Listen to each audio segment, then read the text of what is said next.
নমস্কার, আমি 14 নম্বর ওয়ার্ডের কাউন্সিলর হারাধন ঘোষ। একটা বিশেষ উদ্দেশ্যে আপনাদের সামনে লাইভে আসা।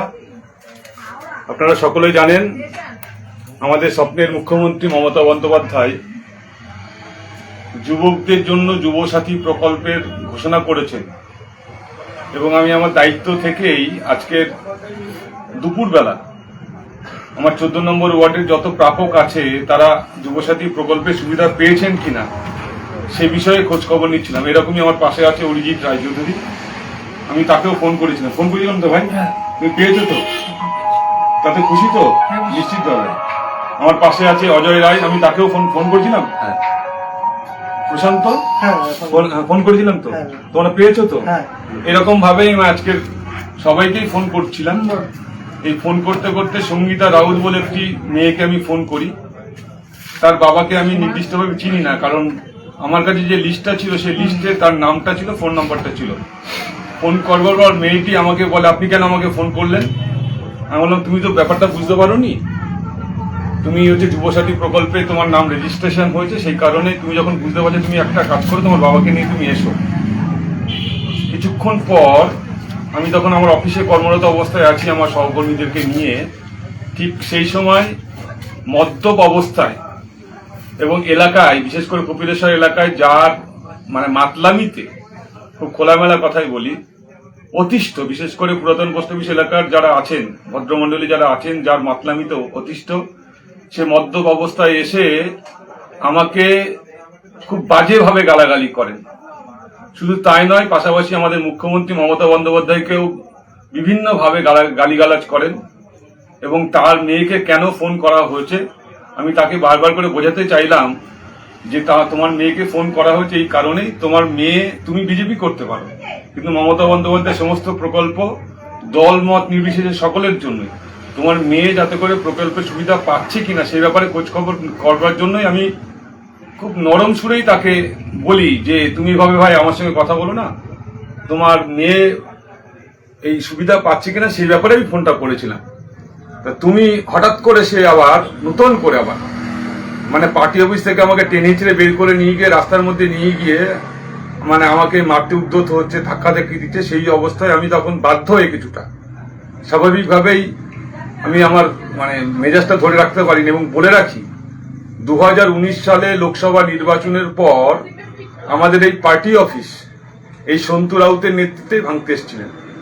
আমাদের মমতা ব্যানার্জির ছবি ছেড়া হয়েছে, এখানকার আমাদের সবচেয়ে কোর ওয়ার্কার ছায়ার হাত ভেঙে দেওয়া হয়েছে, পার্টি অফিস ভেঙে দেওয়া হয়েছে, দেয়াল ভেঙে দেওয়া হয়েছে, মমতা ব্যানার্জির ছবি ছিঁড়ে দেওয়া হয়েছে এবং একটা ভীতির পরিবেশ কপিলেশ্বরকে এরাই অশান্ত করেছিল।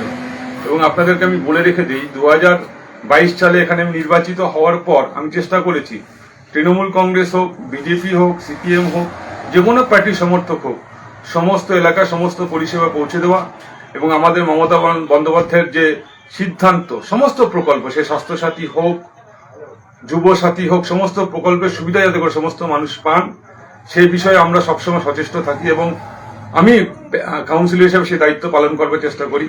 এর মাঝখানে আমি বলে রেখে দুটো তিনটে ঘটনা। স্বাস্থ্যসাথী প্রকল্পে ভর্তি হয়েছেন একজন সোমনাথ সর্দার ভর্তি হয়েছেন, তার স্বাস্থ্যসাথী কার্ড ঠিক নেই, অপারেশন হবে, ঠিক হসপিটালে ভর্তিরত অবস্থায় তার স্বাস্থ্যসাথী কার্ড ঠিক করে দেওয়ার ব্যবস্থা করেছে। এই মুহূর্তে বাপন ঘোষ বলে একটি ছেলে চিকিৎসারত অবস্থা আছে, ক্যান্সারে আক্রান্ত সম্ভবত, বিষয়টা আমরা যতটুকু জানতে পেরেছি। টাটা ক্যান্সার হাসপাতাল, সেটা হচ্ছে বম্বেতে, সে চিকিৎসারত অবস্থায় আছে।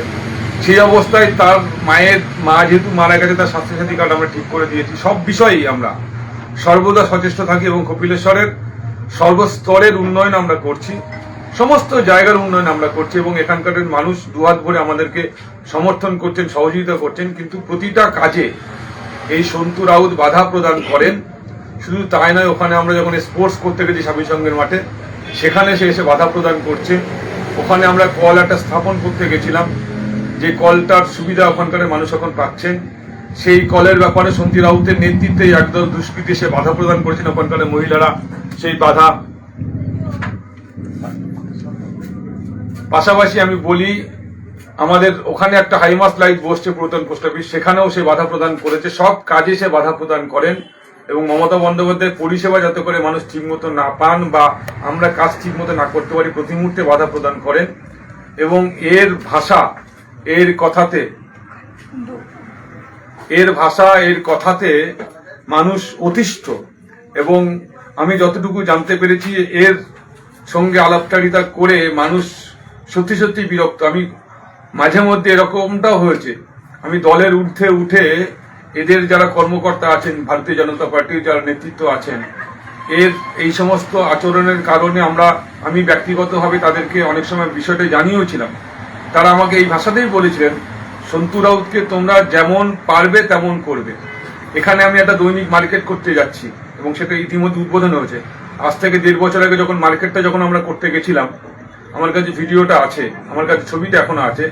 সেই মার্কেট যাতে করে করতে না পারি, যাতে করে এখানকার উচ্ছেদ হয়ে যাওয়া লোকজন যাতে করে নির্দিষ্ট করে পুনর্বাসন না পান, সে বিষয়েও কিন্তু সে এগিয়ে গিয়েছিল এবং আমি বাধ্য হয়ে এর বিরুদ্ধে আমি একটা জিডিও করেছিলাম এবং আপনাদের জেনে রাখা দরকার, এবং সেই জিডির এগেনস্টে অ্যাকশনও নেওয়া হয়েছিল। সব মিলিয়ে কপিলেশ্বরের সার্বিক উন্নয়ন যাতে করে মমতা বন্দ্যোপাধ্যায়ের নেতৃত্বে আমরা না করতে পারি, প্রতি মুহূর্তে এ বাধা প্রদান করে, প্রতি মুহূর্তে এ মদ্যপ অবস্থায় এসে অসৎ আচরণ করেন। এবং সেই কারণে আমি আজকে আমি সত্যি দুঃখিত, আমি এই ধরনের ভাষা সাধারণত প্রয়োগ করি না, কিন্তু যেহেতু আমি মমতা বন্দ্যোপাধ্যায়কে গালিগালাজ করবে, তৃণমূল কংগ্রেস কিংবা আমাদের কাউন্সিলরের পার্টি অফিসে ভেঙে দেবে, আমাকে গালিগালাজ করবে, আমাকে মারতে আসবে, স্বাভাবিকভাবে রক্ত মাংসের মানুষ যেহেতু, সেই কারণে হয়তো উত্তেজিত হয়ে পড়েছে। আমার প্রশ্ন শুধুমাত্র কপিলেশ্বর নয়, সার্বিকভাবে হরিণঘাটার মানুষের কাছে, যুবসাথী প্রকল্পের সুবিধা মমতা বন্দ্যোপাধ্যায় দিচ্ছেন, সকলে যাতে করে সেটা পান মমতা বন্দ্যোপাধ্যায় বলেছেন দলমত নির্বিশেষে, সে বিষয়ে খোঁজখবর নেওয়া একটা কাউন্সিলরের নিশ্চয়ই দায়িত্ব থাকে। সেই দায়িত্ব পালন করা কি অপরাধ? এটা আমার 1 নম্বর প্রশ্ন। নাম্বার 2, যে শুধুমাত্র কপিলেশ্বরের নয়, বিজেপি পার্টির কাছেও যে দুষ্কৃতী হিসেবে পরিচিত, তার বিরুদ্ধে সে যদি অসৎ আচরণ করেন, তার বিরুদ্ধে কথা বলা কি সত্যি সত্যি অপরাধ? আমার প্রশ্ন, কপিলেশ্বরের সার্বিক উন্নয়নে যে বারে বারে বাধা প্রদান করছে, সে দৈনিক বাজার থেকে, হাইমাস লাইট থেকে, স্পোর্টস থেকে, বিভিন্ন রকম সামাজিক প্রকল্প থেকে, ইভেন ওর বাড়ির সামনে রাস্তায়, এর আগে আমার পূর্ববর্তী, তিনি আমাদের এখন বর্তমানে কাউন্সিলর, এর আগে আমার চেয়ারম্যান ছিলেন আমার বন্ধু রাজীব দালাল, ওর বাড়ির সামনে রাস্তা করতে গিয়েও বাধা প্রদান করেছিল। এবং জানিয়ে রেখে দিই, সেই বাধা প্রদানকে উপেক্ষা করে ওর দাদা, সেও সক্রিয় বিজয় কর্মী, সে রাস্তাটা সে করতে দিয়েছিল। সব মিলিয়ে উন্নয়ন বিরোধী, মমতা বন্দ্যোপাধ্যায়ের বিরুদ্ধে সবসময় গালিগালাজ করেন।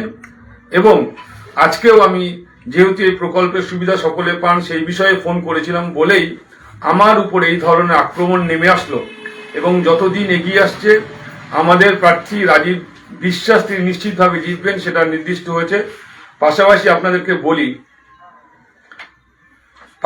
আপনাদেরকে বলি, এই যে ঘটনাটা এই রকম ভাবে ঘটাবে, পরিকল্পিতভাবে ঘটাবে, তার জন্য এই যে আপনারা যে লাইভটা দেখতে পাচ্ছেন, যেটা ভাইরাল হয়েছে, বিজেপির বিভিন্ন পেজে ও শেয়ার করছে, সেটি কিন্তু পরিকল্পিতভাবে এসছে মদ্যপ অবস্থায় পকেটের মধ্যে। এটা যদি আমার জানা থাকতো নিশ্চিতভাবে সেটা আপনাদেরকে বলতাম।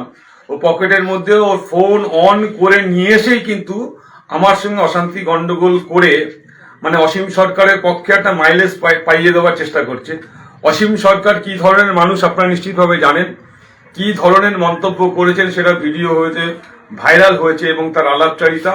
এবং এই অসীম সরকার কিন্তু গত 5 বছরে কপিলেশ্বর শুধু নয়, সারা হরিণঘাটায় কোনো উন্নয়ন করেননি। এবং এখানে উন্নয়নের ক্ষেত্রে এই দৈনিক বাজার প্রতিষ্ঠার জন্য যখন এর আগে যখন লড়েছিলাম, আজ থেকে 1 বছর 5 মাস আগে, তখন এই অসীম সরকারের নেতৃত্বে, এই সন্তু রাউতের নেতৃত্বে কিন্তু বাধা প্রদান হয়েছিল। আমরা খুব পরিষ্কার করে বলতে চাই, কপিলেশ্বরের মানুষের স্বার্থে, হরিণঘাটার মানুষের স্বার্থে, উন্নয়নের স্বার্থে আমরা সমস্ত বাধাকে অতিক্রম করতে চাই। এইরকম 2-1টা ছোটখাটো সন্তু রাউতকেও আমরা অতিক্রম করতে চাই। এবং সার্বিকভাবে কপিলেশ্বরের মানুষ, হরিণঘাটার মানুষ, এবং আরো বৃহত্তর আকারে বলতে পারি পশ্চিমবঙ্গের মানুষ মমতা বন্দ্যোপাধ্যায়ের সঙ্গে থাকবেন। আমরা মমতা বন্দ্যোপাধ্যায় অনুগত সৈনিক হিসাবে কাজ করব। তবুও শেষে একটুখানি বলি, আমি রক্তে মাংসের মানুষ, 24 ঘন্টা চেষ্টা করি মানুষের পাশে থাকবার। কেউ যদি আমাকে বারে বার উত্ত্যক্ত করেন, আমাদের পার্টিকে উত্ত্যক্ত করেন, মমতা বন্দ্যোপাধ্যায়কে উত্ত্যক্ত করেন, তার বিরুদ্ধে যদি আমি 2-1টি কথা জনমানসে যদি অন্যরকম প্রতিক্রিয়া তৈরি হয় তার জন্য আমি ক্ষমা প্রার্থী। নিশ্চিতভাবে আপনারা বিষয়টি ভালো করে বুঝবেন, ভালোভাবে দেখবেন। আমরা উন্নয়নের পক্ষে, উন্নয়ন বিরোধী শক্তির বিরুদ্ধে, আমরা বাংলা বিরোধী শক্তির পক্ষে। নমস্কার।